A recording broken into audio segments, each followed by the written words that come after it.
کا ترمیمی ایکٹ کے خلاف آج ایک اور درخواست پر سماعت تھی. یہ درخواست دائر کی تھی اپوزیشن لیڈر نے, سول سوسائٹی نے اور صحافتی تنظیموں نے. اظہر صدیق صاحب اس درخواست میں پیش ہوئے ہیں. اس میں کیا پیش رفت ہوئی, کیا کارروائی ہوئی, جانے گا اظہر صاحب سے.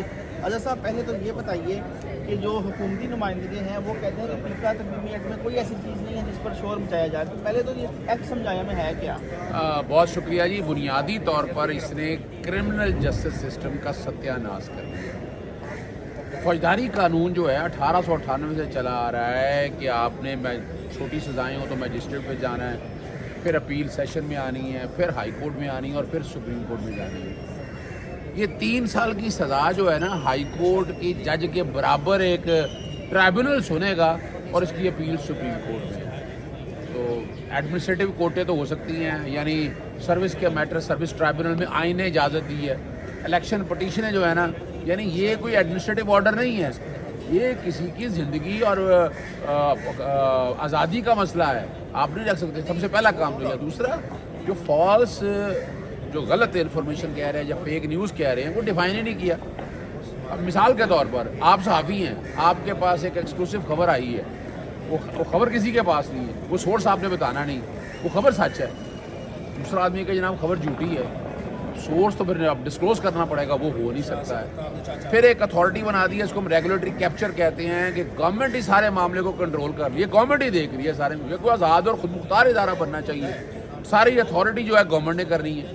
پھر اگر کوئی سزا پیمرا کا کردار ختم ہو جائے. پیمرا تو ایک طرف رہ گیا سارا, یہ تو ستیہ ناش کر دیا سارے. اس نے پیمرا اصولی طور پر تو ریگولیٹ کرتا ہے, یہ بھی ایک ریگولیٹری ہے.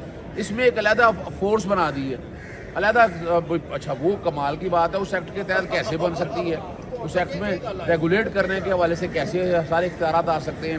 پھر ٹرائبونل, اچھا ٹرائبونل بنا دیے. ٹرائبونل بھی اپنی مرضی کا بندہ لگائیں گے, جس کو مرضی حکومت لگائے, جس کو مرضی لگائے, جس کا کرنا. یعنی اصولی طور پر کون بن سکتا ہے؟ میری ایک بات سنیے گا, بڑی بات ہے. اگر آپ نے کوئی لگانے بھی ہیں, اگر یہ قانون جائز ہو جاتا ہے تو آپ ایک آزاد اور خود مختار اتھارٹی تشکیل دیں, وہ جو بیٹھ کے انٹرویو پہ ٹیسٹ کی بنیاد پر مقابلے کے امتحان ہو نا, ان کے جس کو لگانا ہے آئے نا, مقابلے کا امتحان ہو, مقابلے کے امتحان میں کامیاب ہو اور پھر اگر لگے پھر تو سمجھ میں آتی ہے.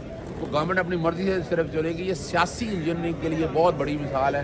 اور عدالت کے سامنے آج جسٹس فاروق صاحب نے یہی بتایا, رانا عظیم صاحب نے, secretary general Pakistan federal union of journalist, Muhammad Ahmed Khan بچر صاحب opposition leader, Abdullah Malik civil society کی طرف سے یہ دائر کی ہے, اور بتایا کہ پہلی جو پٹیشنیں دائر ہوئی ہیں وہ تو چھوٹا سا محدود معاملہ ہے. اس میں تو سارے کے سارے یہ جتنے میٹرز ہیں, یہ سارے میٹرز اٹھائے ہیں اور ایک ایک چیز سامنے رکھی ہے. اس لیے اٹارنی جنرل کو بھی اور ایڈوکیٹ جنرل کا دادنے کا موجود ہے. ہماری مرضی میں کہ جب قانون کی وائریز چیلنج کیا جائے تو اٹارنی جنرل اور ایڈوکیٹ جنرل کی معاونت بہت ضروری ہے. عدالت نے کہا دیکھا جائے گا اگر ہے, یا اگر آگے اٹارنی جنرل اور ایڈوکیٹ جنرل معاونت کرنا چاہتی ہیں تو ان کے پاس دروازے کھلے ہیں.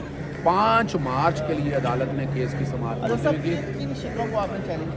بنیادی طور پر فیک نیوز 2R ہے, اتھارٹی ہے, 2C سے لے کر آگے جتنی اتھارٹی کا تشکیل دینے کے لیے وہ سارا میٹر چیلنج کیا ہے. پھر ٹرائبونل جو بنانے ہیں, ٹرائبونل کے بنانے کے حوالے سے ہے. پھر جو اس کی ایڈجوڈیکیشن کا پروسیجر ہے کہ فیک نیوز اب سورس صحافی کی جرنلسٹ پروٹیکشن ایکٹ کے تحت تقریباً آپ سمجھ لیں کہ جو امینڈمنٹ ایکٹ ہے نا, میجر پروویژنس پہلے تو صرف فیک نیوز کی حد تک چیلنج کیا, اب یہ ایگزاسٹو اور ایلیبوریٹو ہو چکی ہے, اور تمام پٹیشنیں جو اس سے پہلے بھی دائر ہوئی ہیں وہ بھی اکٹھی لگانے کا کہتے ہیں. اچھا صاحب یہ بتائیں کہ اس سے پہلے جو پٹیشنیں دائر ہوئی ہیں, کیا ان میں وہ نکات شامل ہیں جو آپ کی پٹیشن میں؟ یہ تو اس میں تو تقریباً سارا ترمیمی ایکٹ ہی چیلنج کیا. ان میں صرف فالس نیوز کی حد تک صرف معاملہ اٹھایا گیا تھا. یہ ہم نے ٹوٹل چیلنج کیا سارے کا سارا.